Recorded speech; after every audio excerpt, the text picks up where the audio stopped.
In a world of fake news, we bring you up-to-the-minute factual inaccuracy and a heavy dose of moral truth. With your hosts, Kyle Mann and Ethan Nicole. This is the Babylon Bee. Fake news you can trust. What does it look like when a man loves a woman? Doug Wilson answers that question in How to Exasperate Your Wife and Other Short Essays for Men. And his responses are as wide-ranging and humorous as they are incisive and down-to-earth. Doug Wilson explains why men's distorted view of wisdom handicaps their understanding of their wives, and he exposes rigid and wrong approaches to marriage and relationships. He gives practical nuts and bolts advice for identifying unhappy households, replacing absent dads with true leaders, all combined with hot tips on how to exasperate your wife. Both realistic and insightful, How to Exasperate Your Wife and Other Short Essays for Men points husbands and wives towards a passionate married love that is particular, sacrificial, sacramental, and muy caliente. Go to canonpress.com/B. That's canonpress.com/B. Hello, listeners. Welcome to the Babylon Bee podcast. I'm Kyle Mann, huge baseball fan. Huge. And Ethan Nicole, also a huge sports fan. Huge. Just huge. What is the last professional sports game that you attended, sir? We went to some, I don't know if it's not professional. It was some kind of game in range. I don't think I've been to like an actual professional sports game. You mean like you went to see the Quakes? It wasn't the Quakes. What was it? I can't remember what sport it was. It might have been basketball. I can't remember. It was in some kind of I don't know what sport it was. It was at like Citizens Bank Arena or whatever. Okay. But I think it was like a high school or college team. Yeah. It might have been soccer. I don't know. Do they do that inside that arena? I don't know. Sometimes, I guess, but not like official. I can't remember why we went. We got some tickets or something from the school, and it was like something to support the pep band that my daughter was in or something like that. I can't remember. Nah, you buy the ticket and it supports them. I Everyone guess. attends. So everybody has to go, and they're like, oh, okay. We did You got to buy like $9 nachos or whatever. We did a hockey game there once. They have the minor league team Maybe there. it was that? No, I don't know. What was there, ice? It's very vague. I just remember not wanting to be there the whole time. And that doesn't. There's no ice that I remember. That doesn't narrow it down at all. You not wanting to be there. Thinking basketball. Okay, we're leaning basketball. Yeah. I don't know. Okay. Sorry, that was a non-story. That was great. We get to know the real Ethan Nicole. No, but we're canceling the MLB, so I'm going to take off my hat and we'll burn it later. It's weird to me when you have one hat on, but two hats is too much. I just kept adding them. I couldn't decide which one I wanted to wear for the podcast, but now I've got my Make Satire Great Again hat. Much very good, better. These are available in our store. Yeah, makes sense. There you go. And so is the shirt. I'm just covered in branded content today. Oh, and if you're listening, you don't know what we're talking about, and that's very sad. So you should go to our YouTube channel. Yeah, you can see the merch that we're advertising. You can see the giant tower of hats on my head. But we've expanded into a lot of video content. This is something that we've kind of had a dream to do for a long time at the Babylon Bee. We have some sketches up there. We have animation. We do these news desks where we kind of report the news satirically, little sketches like that. Lots of clips from the podcast. You get to see our beautiful faces. Yeah, I figured, a lot of you guys just listen to this on iTunes or whatever. If you haven't stopped by the YouTube channel, it's been quite an adventure around here. Every week it's something new. Yeah. Like we did a toy commercial and we were setting up like a little diorama on the floor with like jungle leaves and stuff. And Dan's painting some G.I. Joe's hair to look like Mike Pence. Yeah. And we have a great behind the scenes video of that one for our subscribers. You can see website. me biffing it on a chair. I think we got some video of Dan painting. Oh, he's painting Mike Pence's hair Lovingly. very delicately. Yeah. Whispering things to him. It was weird. But yeah. Like the other day, we're trying to figure out how are we going to give Brandon sawed off limbs. Like it's a Jeopardy sketch where he doesn't have hands, and we couldn't figure it out. So finally, they got little baguettes and stuck it inside of his sleeves. And that's his nubs. Yeah, and the weird thing for me is that I work so much on the written content on the site that I'm not always 100% involved in what's going on in the video. So I see these messages going back and forth. And someone says something about, I got the arm stub baguettes. And that's all I saw, and I was just like, I don't know. Whatever. I'm sure it'll be fine. And then, I came in one day and I walked through and they have an entire like volcanic dinosaur land set up on the floor. I'm like, are you just playing with toys? Because they said they were filming that GI Pat commercial. Yeah, so it's been fun. It's been fun making stuff and bringing people out like Trevor and other friends of ours that are working. Kira's been on some of them, doing some green screen. Yeah. Brandon, we got our new guy Brandon on, who has been a lifelong fan of the podcast, and he sent us this video. Like, we shouldn't tell people that because then they'll try that. Start sending us Yeah, videos.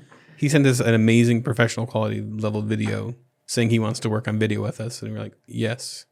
And it was very embarrassing because we're like, hey, this guy filmed this in his garage and it looks a billion times amazing. better than our podcast. And that's why you may have noticed, if you're watching the show, it looks much better now. Though I don't know when this show will air. Particularly, you may have noticed things have gotten better. Yeah.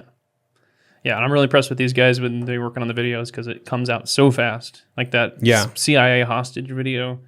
I mean, it was like the same day we wrote the article. Yeah, our writer sends us a message and he's like, I got this.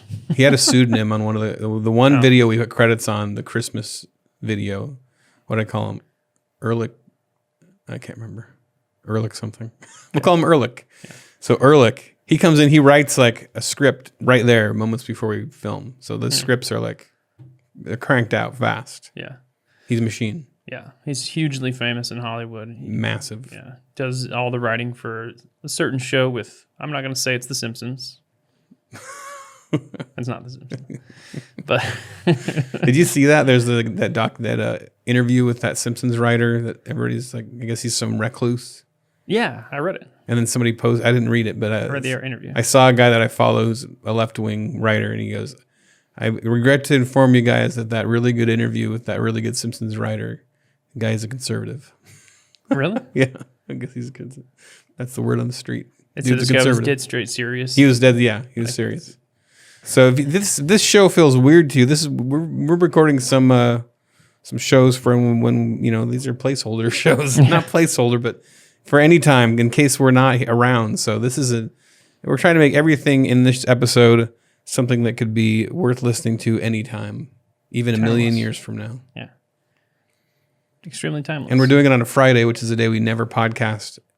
And we're both like, feels weird. Most of our stuff feels like, I don't know. Some of our stuff feels like when you watch a Saturday Night Live sketch from 15 years ago. And it's, what are they talking about? Who's that guy? You know, like versus the ones that they do that are super timeless. So we're trying to do the super timeless stuff right now. in our Friday energy. And it's Friday and we're tired. Yeah. But here we are. All right, so we're going to do some Heroes of the Faith. Let's look at some Heroes of the Faith here. And now, it's time for this week's Heroes of the Faith. So we got 3 Heroes of the Faith. And these are all on YouTube. Yeah, this is a relatively new segment for us where we review just very famous people that have really impacted Christianity in a great way. And who will be with us for all time. So here we go. This is the Ocean's heavy metal drummer. Keep my eyes above the waves. When oceans rise, So far it's my normal. soul Getting really into it. rests in your I'm really worshiping now. embrace. Something's missing though, drums. They need drums. Like, I need the percussion to come in about now. And you But suddenly. Oh, there it is.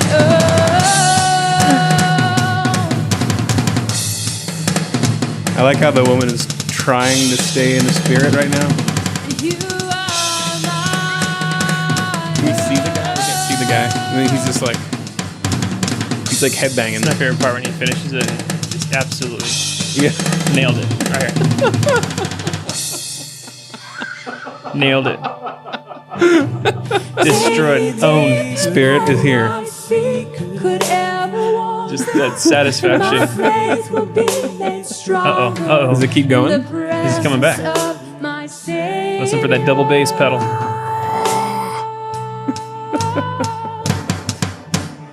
Just going hard in the paint on those toms, man. He's like Korn. Korn meets Amy Grant.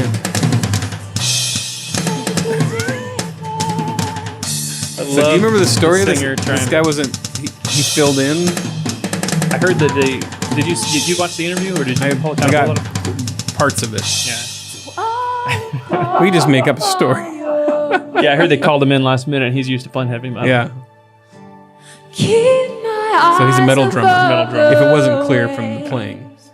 Yeah. So this is a classic Christian video. You know, maybe older than the internet itself. But if you've never seen He it, was so into it though. All right, so I hadn't seen this next one yet, but Kyle introduced me to this. How old is this one? this hero is thing. relatively recently, I think. At least I hadn't seen it until Okay. real recently. So this is a pastor who's giving an Moving illustration, sermon illustration. Any pastor who's ever used an object lesson, you know it can go horribly wrong, and you got to know that going in. And let's see this inspiring message and see what we can get out of it. Okay, yeah. Well, this is what God has done. He has taken our greatest enemy. Mm-hmm. Isn't that cool? Yeah, it is So cool. He has taken our greatest enemy, death, What has he done with death? and he said, and listen, somebody playing don't piano be right now? fooled today into thinking you're never Did going to someone die. add that? I think someone added that. Oh, okay. Unless the rapture comes, this might come as a shock to you, but the Bible says it is appointed unto man once to die. You are going to die. Great news for Easter, Inspiring right? Here it words. comes. And that brings us to a certain element of anxiety. But although we're going to experience a time.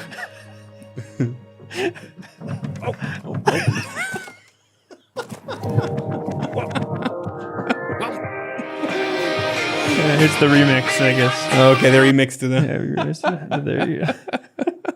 So for the He's okay. audio listeners, this pastor gets into a coffin, propped up. standing up, like Yeah. on its feet, and closes the lid.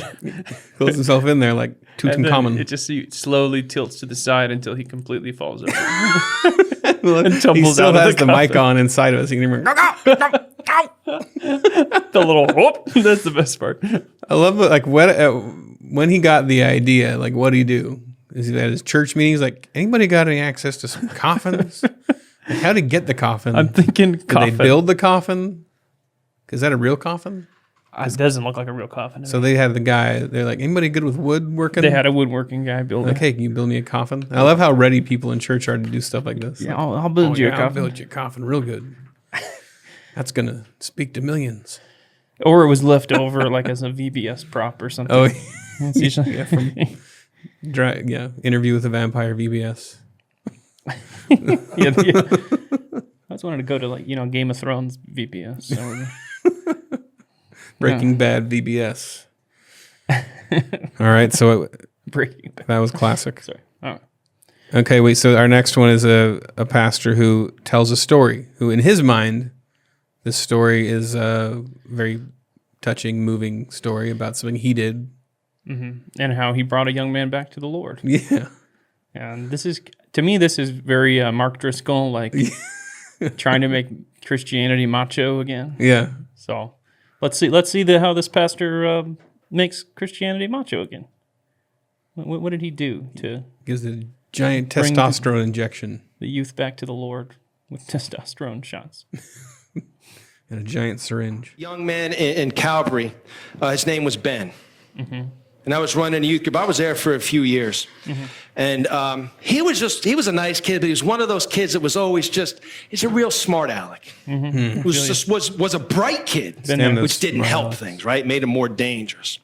And we were outside one day at youth group, and he was just trying to push my buttons, and he was just, kind of not taking the Lord serious. And I walked over to him, and I went, bam! I punched him in the chest as hard as I crumpled the kid. I just crumpled him. And I said, I leaned over and I said, Ben, when are you going to stop playing games with God? With God. I led that man to the Lord right there. There's times that might be needed. So what? So the kid is like, I'll pray anything, man. Just don't hurt me. yeah. Do you think that was a sincere confession of faith, or was it like, just please don't punch me? I again, caved man? his sternum in, and blood was spraying all over the wall. He's gasping for air. His last words were, "I accept Jesus the Lord. as Lord and Savior." Call an ambulance. He crumpled him. I wish that there was a camera on the audience's face when he said that. What? I love how he says, I crumpled him. Because that's what you say, like, I don't know. I don't know if that's a common phrase. He doubled over in pain. I don't know. Yeah. But it feels like if you're bragging to your friends about a street fight or something. Yeah. Man, I totally crumpled the guy. Yeah. Ragdolled that son of a, yeah. Straight bodied him. It's just like, oh gosh. Yeah, but that was that macho phase. Like Mark Driscoll would say stuff like that. Like, not that he punched kids. Yeah. That was like Wild at Heart came out and everyone's like, yeah, men punch each other. Yeah. Yeah. Yeah. Yeah. Oh. And they eat raw elk meat and drink blood. Yeah. They're different than women. Shoot bears in the woods. They run into a cave and punch a bear in the face. Naked. And accept the consequences of that. Yeah. Naked. Yeah. And then meanwhile, the women's Bible study is like, how does that make you feel? You're God's special princess. Yeah.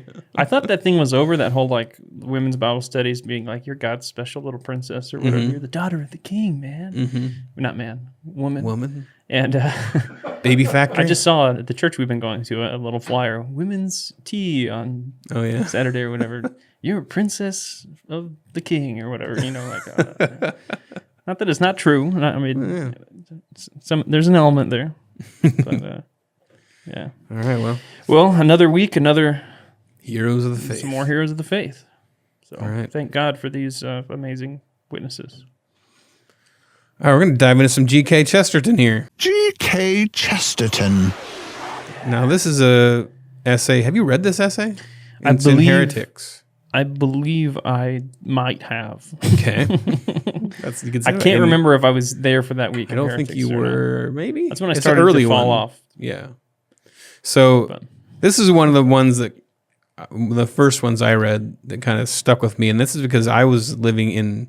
I just moved to Portland from my small town in Oregon, and I thought I was moving to expand my horizons and expand my mind, and people are going to be bigger and more open-minded. And I had kind of become very disappointed by moving to the big city and finding people were a lot more narrow. And then so he really kind of expands on that here, and he's mainly responding to the idea of his time that, if you really want to expand your horizons and experience humanity, you need to travel the world and all this kind of stuff and go live in the big city. So we'll just dive in. We can kind of go between paragraphs and kind of comment if we want, but this is one of my favorite points he makes and it's about the family itself and about living in a small town, small communities.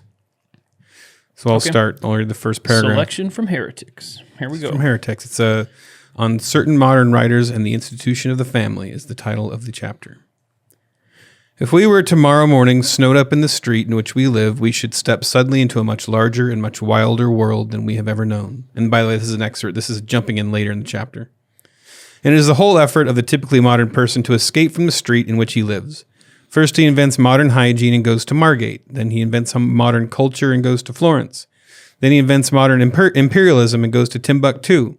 He goes to the fantastic borders of the earth. He pretends to shoot tigers. He almost rides on a camel. And in all this, he is still essentially fleeing from the street in which he was born. And of this flight, he is always ready with his own explanation. He says he is fleeing from his street because it is dull. He is lying. He is really fleeing from his street because it is a great deal too exciting. It is because it is exacting. It is exacting because it is alive. He can visit Venice because to him the Venetians are only Venetians. The people in his own street are men. He can stare at the Chinese because for him the Chinese are a passive thing to be stared at. If he stares at the old lady in the next garden, she becomes active. He is forced to flee, in short, from the too stimulating society of his equals. Of free men, perverse, personal, deliberately different from himself. The street in Brixton is too glowing and overpowering. I love the idea of staring at the old lady across the street. She can react to you. Yeah. He has to soothe and quiet himself among tigers and vultures, camels and crocodiles. These creatures are indeed very different from himself, but they do not put their shape or color or custom into a decisive intellectual competition with his own.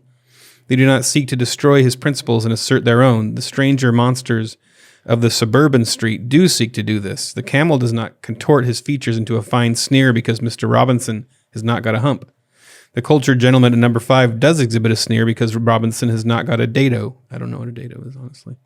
The vulture will not roar with laughter because a man does not fly, but the major at number 9 will roar with laughter because a man does not smoke. The complaint we commonly have to make of our neighbors is that they will not, as we express it, mind their own business. We do not really mean that they will not mind their own business. If our neighbors did not mind their own business, they would be asked abruptly for their rent, and would rapidly cease to be our neighbors. What we really mean when we say that they cannot mind their own business is something much deeper. We do not dislike them because they have so little force and fire that they cannot be interested in themselves. We dislike them because they have so much force and fire that they can be interested in us as well. What we dread about our neighbors, in short, is not the narrowness of their horizon, but their superb tendency to broaden it. And all aversions to ordinary humanity have this general character. They are not aversions to its feebleness, as is pretended, but to its energy. The misanthropes pretend that they despise humanity for its weakness. As a matter of fact, they hate it for its strength. All right, so how much weed was Chesterton on when he wrote that? We rate him. Okay, so we threw the show together, and I have to admit there's a paragraph I thought was in there that it was not. Are you going to grab it? I'm trying to find it, but the modern writers who have suggested in a more or less open manner that the family is a bad institution have generally confined themselves to suggesting with much sharpness, bitterness, or pathos that perhaps the family is not always very congenial. Of course, the family is a good institution because it is uncongenial. It is wholesome precisely because it contains so many divergencies and varieties. It is, as the sentimentalists say, like a little kingdom, and like most other little kingdoms, is generally in a state of something resembling anarchy. It is exactly because our brother George is not interested in our religious difficulties, but is interested in the Trocadero restaurant, that the family has some of the bracing qualities of the Commonwealth. It is precisely because our Uncle Henry does not approve of the theatrical ambitions of our sister Sarah that the family is like humanity. The men and the women who, for the good reasons and the bad, revolt against the family are, for good reasons and bad, simply revolting against mankind. Aunt Elizabeth is unreasonable like mankind. Papa is excitable like mankind. Our youngest brother is mischievous like mankind. Grandpa is stupid like the world. He is old like the world. Those who wish rightly or wrongly to step out of all this do definitely wish to step into a narrower world. They are dismayed and terrified by the largeness and variety of the family. Sarah wishes to find a world wholly consisting of private theatricals. George wishes to think the Trocadero restaurant a cosmos. I do not say for a moment that the flight to this narrower life may not be the right thing for the individual, any more than I say the same thing about flight into a monastery. But I do say that anything is bad and artificial which tends to make these people succumb to the strange delusion that they are stepping into a world which is actually larger and more varied than their own. The best way that a man could test his readiness to encounter the common variety of mankind would be to climb down into any house at random and get on as well as possible with the people inside. And that is essentially what each one of us did on the day that he was born. And that's one of my favorite illustrations. On the day you're born is as if you just were dropped into a random chimney and stuck with whoever's in there. Get along with these people. I think that I always go back to this when family life stressing me out, or you just think it can feel like the day to day is exhausting, or mundane or repetitive. But there's no real escape, or there's no. In the reality of things, there really is nothing better than the people in your life that God has given you. I think that's the hard thing too. I mean, unless you have somebody horribly abusive, but Sure. But these are all things that have been put in your life. And I think the main thing that, especially that I took away from this, was when I moved to the big city and I started hanging out with comic artists, because where I live, there's no comic artists, and there's a huge community of them. When I moved to Portland, they were like carbon copies of each other. They all thought the same. They all talked the same. They all agreed on everything. And it was like this tiny club, a very narrow club. And that's one thing he says in this, that the city is designed for narrowness. You go there so you can find a bunch of people that really think the very specific way that you do, so you don't have to come up against things. And when I lived in this small town, I'd have breakfast with this old man, and I had neighbors that were older, and you don't get to be so picky about the people that are in your life, Yeah, and I think Chesterton, would say that it's so much easier to romanticize things that are distant and exotic, and you know, go on an adventure to Timbuktu or whatever. Yeah. You know, And you're not really experiencing humanity by, you know, pointing and looking at. yeah, yeah. So this fake, like you're just in a museum or something, looking Yeah. at things, versus actually being in it and living as part of humanity. And even like in a bigger city where there may be a lot of different cultures that live there, they all kind of stick together. They don't like, you know, you Mingle don't as much as experience their, you stick with your little culture. Yeah. And it's not that he's not making the point that moving to the city is bad. He's saying don't be delusional and think that you're expanding your horizons and becoming this, like, you know, he says that one of the main inspirations for running away from the town, the small town, from the home, from the family, is a fear of mankind, not a love of it. That's the main delusion he's arguing against. Yeah. Yeah, he just talks about how people are fleeing the street of their childhood for their entire life. And we have this romantic idea of like, I was in this small town and I'm going to go off to Hollywood and get rich and famous or experience the world. And, you know, it's kind of a common trope in entertainment. Mm-hmm. And he's saying you don't actually know why you're fleeing that. Or the reason you're fleeing it is you're looking for something that was already there. You don't want to be confronted. Yeah. Like, you're safe when you're that, because even the idea of that explorer, that's what always cracks me up when, you know, you see like left-wing, you know, news stations will do documentaries or something where it seems like they're trying to be open-minded and talk about Trump voters or people in the, you know, communities on the right. I think Sarah Silverman had some things like that where she go Finding meet America or whatever it was but called. they act like they're like on National Geographic and they're just like, you know, they're just studying, you know, the Animal Channel, Animal Planet. They're at Denny's and like, look at that, look at the native Republican in his native habitat. Yeah, exactly. And that's kind of how you take in humanity when you're a traveler. It's not, you're not living in the midst of them and being one of them. And that's the human experience, is to live in the, because that's what changes you and really makes you face all of us have stuff to be worked out. And if you can't be in a relationship with people and come up against that stuff, there's no growth. You just get to be the same immature, obnoxious person you are. Just keep moving. Yeah. Going to different places and feeling good about yourself. Yeah, I wouldn't say that like marriage or having a family makes you better or makes you holier. It doesn't make you like automatically. But it does expose. You're going to go one way or another. It's up to you what you're going to do with it. Exactly. Yeah. Yeah. And kids, your patience. Yeah.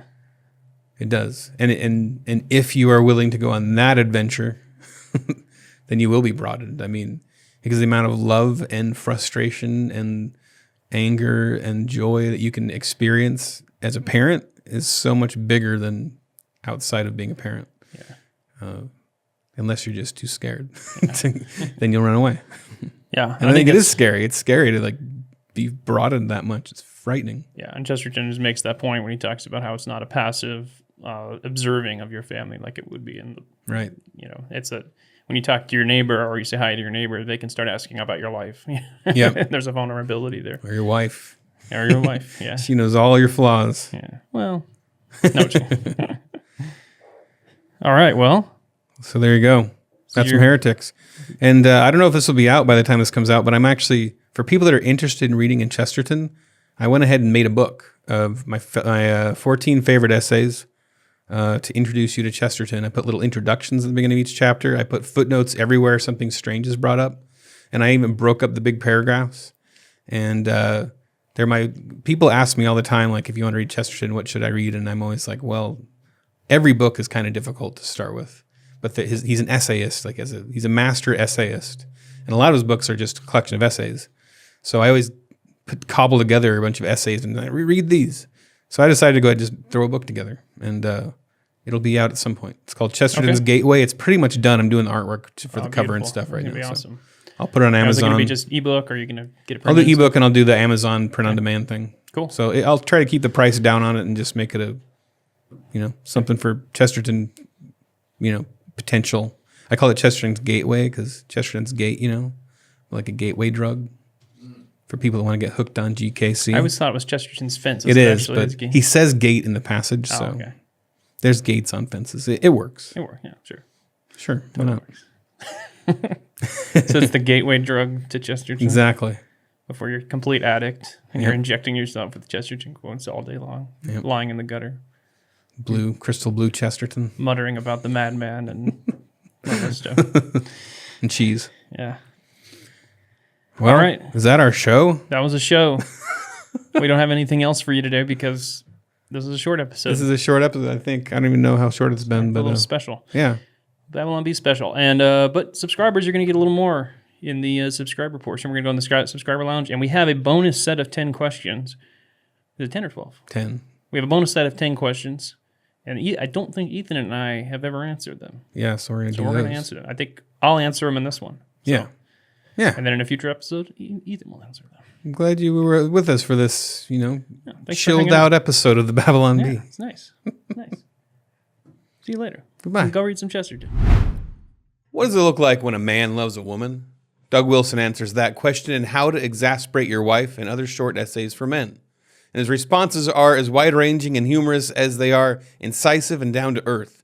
Doug Wilson explains why men's distorted view of wisdom handicaps their understanding of their wives, and he exposes rigid and wrong approaches to marriage and relationships. He gives practical nuts and bolts advice for identifying unhappy households, replacing absent dads with true leaders, all combined with hot tips on how to exasperate your wife. Both realistic and insightful, How to Exasperate Your Wife and Other Short Essays for Men points husbands and wives towards a passionate married love that is particular, sacrificial, sacramental, and muy caliente. Go to canonpress.com/B. That's canonpress.com/B. Coming up next for Babylon Bee subscribers. If you're watching this, you've been left behind. Would you murder baby Hitler? What about teenage Hitler? What if you could only go back in time for 5 minutes when Hitler's mom was 6 months pregnant with him? Would you kill Hitler's mom? Who wrote these questions? My mom's little pajama shorts that had little pink hearts and pigs on them. That made me go change into them in the church bathroom and then walk up by my friends wearing my mom's pajama shorts. And at the time, it was like, this is the end of my life. Yeah. It's all over. Wondering what they'll say next? The rest of this podcast is in our super exclusive premium subscriber lounge. Go to babylonbee.com/plans for full-length ad-free podcasts. Kyle and Ethan would like to thank Seth Dillon for paying the bills, Adam Ford for creating their job, the other writers for tirelessly pitching headlines, the subscribers, and you, the listener. Until next time, this is Dave DeAndrea, the voice of the Babylon Bee.